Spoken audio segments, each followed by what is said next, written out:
A Rádio Rio de Janeiro leva até você Mediunidade e Obsessão. Um programa que se propõe tirar suas dúvidas sobre esses dois temas com base na doutrina espírita.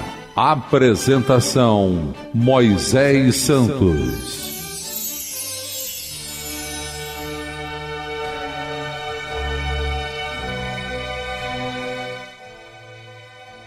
Caríssimos ouvintes da Rádio Rio de Janeiro, eu sou Moisés Santos e este é o programa Mediunidade e Obsessão.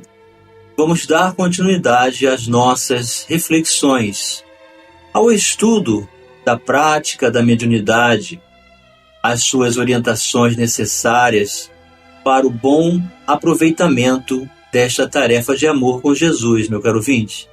E você que possui mediunidade e sabe que deve trabalhar na casa espírita e pode ser um candidato nas reuniões mediúnicas de desobsessão, devemos estudar, discernir bastante, nos ocupar com o bem e estabelecer a proposta já programada desde o mundo espiritual para que com Jesus possamos exercer essa tarefa do bem. Você que acompanha conosco já sabe, estamos estudando a apostila Mediunidade, Estudo e Prática, volume 1, da Federação Espírita Brasileira. Hoje vamos dar continuidade ao programa 1, módulo 3, entrando no tema número 5, que trata da desobsessão, os recursos espíritas. Independentemente da gravidade apresentada, a desobsessão é tarefa que demanda esforço, pois envolve a libertação espiritual dos envolvidos, o obsessor e o obsidiado. Erraríamos frontalmente se julgássemos que a desobsessão apenas auxilia os desencarnados, que ainda pervagam nas sombras da mente. Semelhantes atividades beneficiam a eles, a nós, bem assim os que nos partilham a experiência cotidiana. Mas, meu caro ouvinte, qual o propósito da desobsessão no trato aos enfermos da alma e do corpo? Vamos esclarecer este conceito.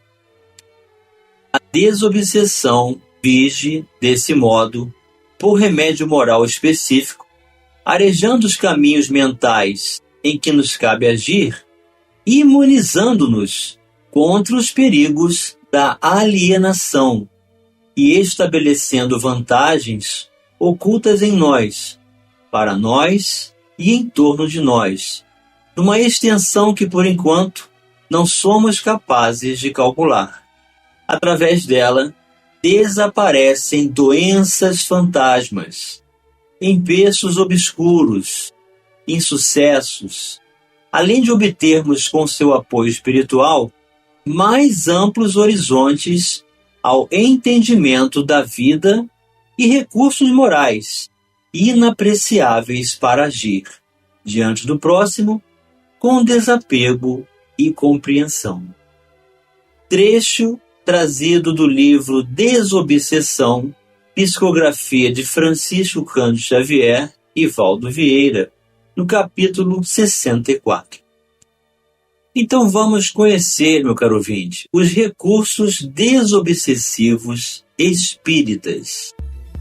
As ações desobsessivas variam de acordo com os tipos e graus da obsessão.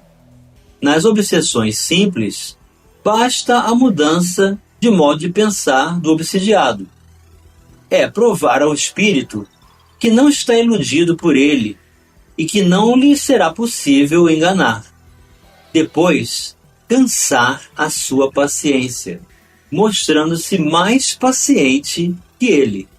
Aqui o convite da determinação, da perseverança, do uso da reflexão através do estudo edificante das obras kardecianas do Evangelho de Jesus. Nos graus mais avançados, é necessário muitas vezes associar recursos espíritas com a atenção de profissionais da área médica e ou psicológica.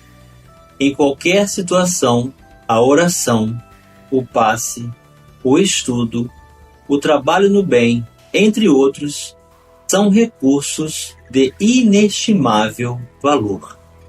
Então é preciso utilizarmos dos recursos também materiais, da medicina humana, dos profissionais, da terapia, da psicologia e às vezes até o uso de medicamentos psiquiátricos, mas sempre associado a esses processos naturais que alimentam a alma, sem a qual não poderemos nos recuperar. Para a desobsessão alcançar êxito, esclarece o codificador, é preciso ter em mente que a obsessão é sempre o resultado de uma imperfeição moral, que dá acesso a um espírito mau. As causas físicas se opõem forças físicas. A uma causa moral tem-se de opor uma força moral. Neste contexto, faz-se necessário fortificar moralmente o espírito, encarnado, no caso obsidiado, e o desencarnado, quando for o caso, o obsessor. Daí a necessidade do obsidiado trabalhar pela sua melhoria, o que basta, na maioria das vezes, para livrar o obsessor sem recorrer a terceiros. O auxílio destes se torna indispensável quando a obsessão degenera em subjugação e possessão, que é uma forma grave da subjugação. Porque então o paciente muitas vezes perde a vontade e o livre-arbítrio. Primeiro item a ser abordado como recurso, a prece. Allan Kardec aborda a temática da prece como recurso terapêutico na desobsessão. Sim, meu caro ouvinte, precisamos adquirir o hábito da oração, de conversar com Deus, de nos dirigirmos ao nosso anjo guardião, de pedir fortaleza moral, equilíbrio, luz e paz às nossas vidas, nos fortalecer nessa comunhão de luz para que possamos alimentar a alma de vigor espiritual. A prece é um meio eficiente para curar a obsessão. A prece é um poderoso socorro em tudo, mas crede que não basta murmurar algumas palavras para obter o que deseja. Deus assiste os que agem e não os que se limitam a pedir. É preciso, pois, que o obsidiado faça, por sua vez, o que for necessário para destruir em si mesmo a causa que atrai os espíritos maus. Então vamos nos fortalecer pela prece, pedindo, louvando, tendo gratidão e estabelecendo esse concurso de alimentação. Mas precisamos nos mover, precisamos agir, precisamos comparecer ao núcleo religioso, nos oferecendo como voluntários na obra do bem. Isso sim vai nos fazer em condições favoráveis de libertação desse processo. É salutar o hábito diário de orar, independentemente da existência de processo obsessivo, pois pela prece o homem atrai o concurso dos bons espíritos, que vem sustentá-lo em suas boas resoluções e inspirar-lhe bons pensamentos. Ele adquire desse modo a força moral necessária para vencer as dificuldades e voltar ao caminho reto, se deste se afastou. A prece pode ser realizada a sós ou em grupo, em qualquer lugar e horário, em silêncio ou em voz alta, conforme a circunstância. Os bons espíritos aconselham estabelecer um dia e horário para a prece em família, nas reuniões conhecidas como o culto do Evangelho no lar. Então, o culto do Evangelho no lar é muito importante. E essa importância de escolher um dia e um horário é para que os bons espíritos também possam se organizar e comparecer para nos ajudar pela inspiração, pelo restabelecimento da luz domiciliar, pelo amor que trazem recursos espirituais que vão associar a água que colocamos sobre a mesa, que torna-se magnetizada, servindo de remédio para todos nós. Ensina Emmanuel. Quando o ensinamento do Mestre vibra entre as quatro paredes de um templo doméstico, os pequeninos sacrifícios tecem a felicidade comum. A observação impensada é ouvida sem revolta. A calúnia é isolada no algodão do silêncio. A enfermidade é recebida com calma. O erro alheio encontra compaixão. A maldade não encontra brechas para insinuar-se.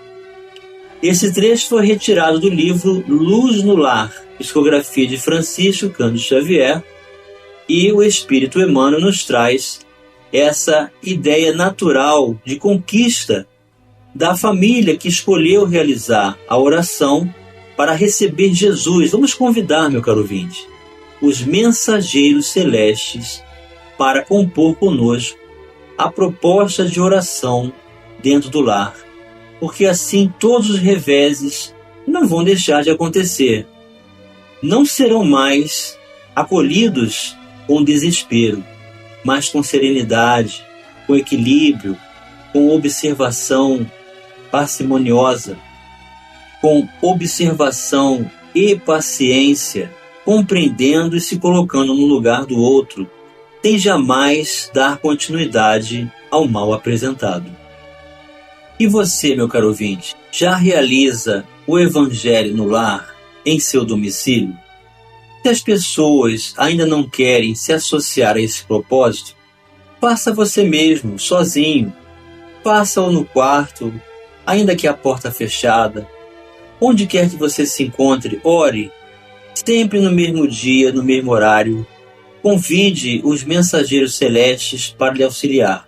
Pouco a pouco, as pessoas vão querer saber do que se trata. Vão aceitar o convite umas. Outras permanecerão ainda rebeldes, inacessíveis, mas receberão esse concurso como alimento. Insista, determine-se, abra o Evangelho, ore e peça a entrada de Jesus no seu lar, abençoando toda a sua família. Nós vamos dar detalhes sobre como realizar o culto do Evangelho no lar, já no próximo bloco. A Rádio Rio de Janeiro está apresentando Mediunidade e Obsessão. Participe do programa Mediunidade e Obsessão enviando sua sugestão ou pergunta para o e-mail meo@radioriodejaneiro.am.br ou pelo WhatsApp 984867633 aos cuidados de Moisés Santos. A Rádio Rio de Janeiro está apresentando Mediunidade e Obsessão. Apresentação: Moisés Santos. Caríssimos ouvintes da Rádio Rio de Janeiro, voltamos agora para o segundo bloco do nosso programa de hoje, em que estamos dando continuidade aos estudos da apostila Mediunidade e Estudo e Prática, volume 1, da Federação Espírita Brasileira. Hoje estamos estudando os recursos espíritas que nos libertam do mecanismo da enfermidade da desobsessão, que é a prática que cura os processos obsessivos. E estávamos mencionando o recurso da prece e o quanto é importante a realização do culto do Evangelho no lar. Então, se você ainda não realiza o culto do Evangelho no lar em seu domicílio, meu caro ouvinte, observe que ele pode ser feito inicialmente por você mesmo a sós e com o seu anjo guardião. Você e seu anjo guardião serão dois, e onde houver dois ou mais, Jesus estará presente. E pouco a pouco você vai ver que as vibrações de amor vão contagiar todo o seu lar. todas as pessoas que aí comungam com você da sua convivência. E você vai convidando devagarinho, e aos poucos eles vão ceder. Uns permanecerão ainda alheios, refratários, mas em breve vão aceitar. O tempo lhes dirá tudo. Então ensina-nos o método. A reunião do Evangelho no lar deve ser assinalada pela simplicidade, assim delineada. 2 pontos, letra A. Leitura de uma página de um livro de mensagens. De preferência, Ponte Viva, Vinha de Luz, Pão Nosso ou Caminho, Verdade e Vida, que são mensagens de Emmanuel comentando trechos do Novo Testamento, visando a harmonização e sintonia de todos. Prece inicial, que deve ser feita convidando os mensageiros benfeitores espirituais de Jesus para compor conosco o propósito do culto do Evangelho e a presença de Jesus em nossas vidas e em nossa residência. Letra C. Leitura e comentários do Evangelho segundo o Espiritismo ou de página evangélica, com a participação de todos os presentes. Pode ser que nem todos sejam espíritas no seu lar. Então, é oportuno abrir a Bíblia, abrir o Novo Testamento, ler uma passagem do Novo Testamento, porque assim, de forma ecumênica, todos poderão comentar sobre os ensinamentos de Jesus, a sua moral.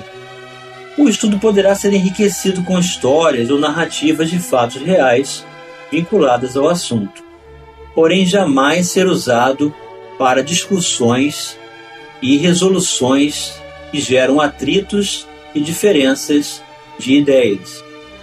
Letra D. Poderão ser feitas vibrações pelos familiares, amigos, enfermos e outros. Então, mais adiante, desenvolvida a etapa da conquista, da implementação do culto, depois de todos estarem muito bem abalizados, nós podemos pedir vibrações para os familiares, para os vizinhos, para todos os moradores do condomínio, da vizinhança. Podemos enviar boas mensagens, beijos fraternos para aqueles que nos antecederam à pátria do Espírito, que geralmente comparecem nesses momentos de oração, os nossos familiares desencarnados. E no final, uma prece de agradecimento como encerramento. Emmanuel recomenda continuidade da reunião, a fim de que se estabeleça permanente assistência dos benfeitores espirituais, que passam semanalmente a visitar o lar de quem ora em família. Então é muito importante observarmos o horário e o dia da semana que foi escolhido, geralmente um dia em que a maioria possa estar presente. Escolhe alguns minutos por semana e reúne-te com os laços domésticos que te possam acompanhar no cultivo da lição de Jesus. Quanto seja possível, na mesma noite, no mesmo horário, faz o teu círculo íntimo de meditação e de estudo. Então, não precisa ser obrigatoriamente à noite. Pode ser numa manhã de domingo, pode ser numa tarde de sábado, pode ser em qualquer momento em que todos possam, ou a maioria, estar presente para a realização desta oração. O segundo item é o aprimoramento íntimo.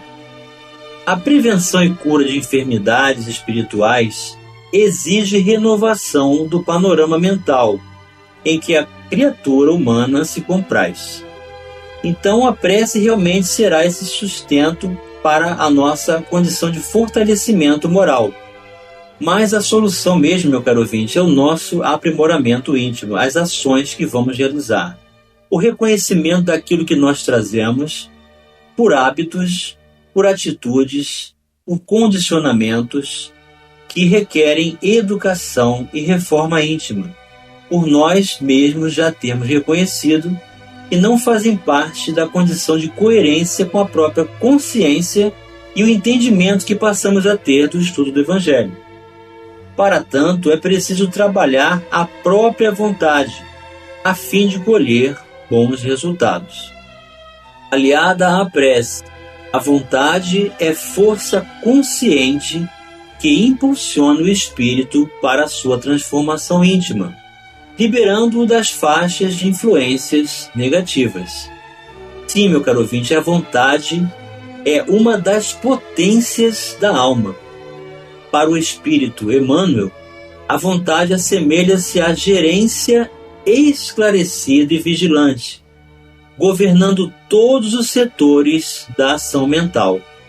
A divina providência concedeu-a por auréola luminosa à razão, depois da laboriosa e multimilenária viagem do ser pelas províncias obscuras do instinto. Esse trecho sobre o comentário de Emmanuel sobre a vontade está no livro Pensamento e Vida, no seu capítulo 2, Psicografia de Francisco Cândido Xavier. Uma só coisa, no entanto, é fundamental: aprendamos a conhecer-nos e conheceremos os outros.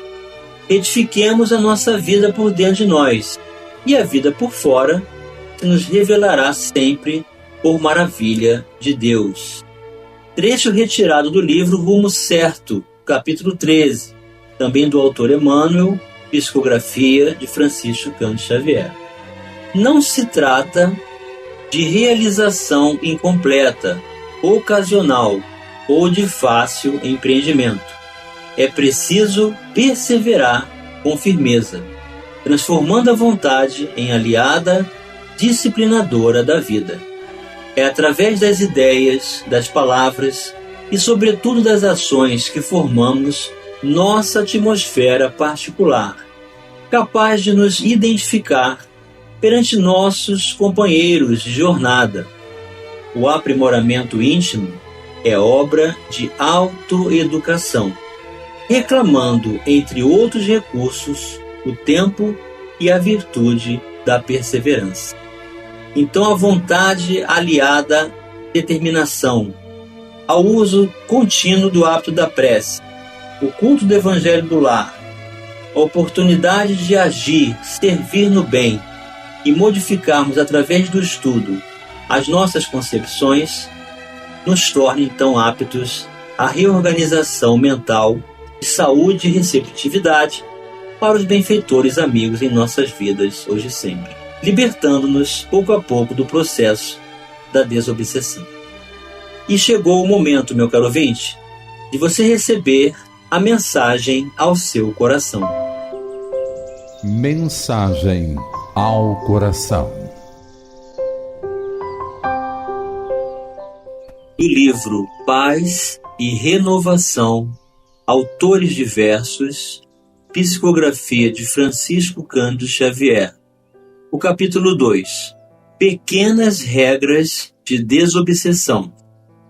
Procure, mais do que saber, dominar-se, mais do que agir, elevar, mais do que estudar, aprender, mais do que pensar, discernir, mais do que falar, educar, mais do que aconselhar, servir, mais do que escutar, compreender, mais do que perdoar, amparar, mais do que sofrer, resignar-se, mais do que amar, sublimar.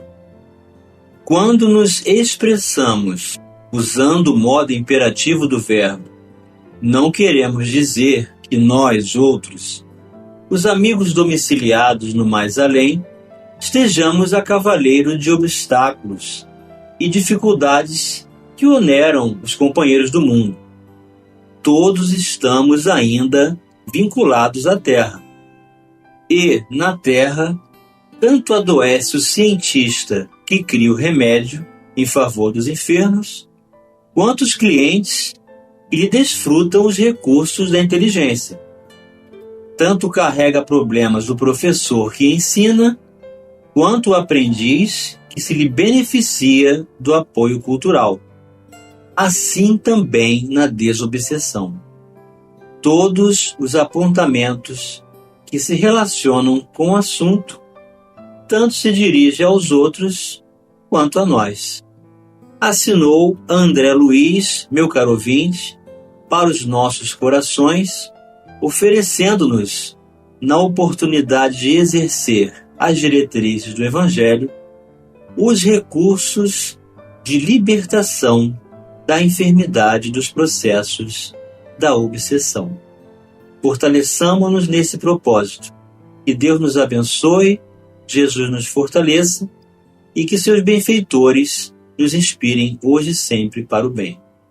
Um grande abraço e até o próximo programa. A Rádio Rio de Janeiro apresentou Mediunidade e Obsessão.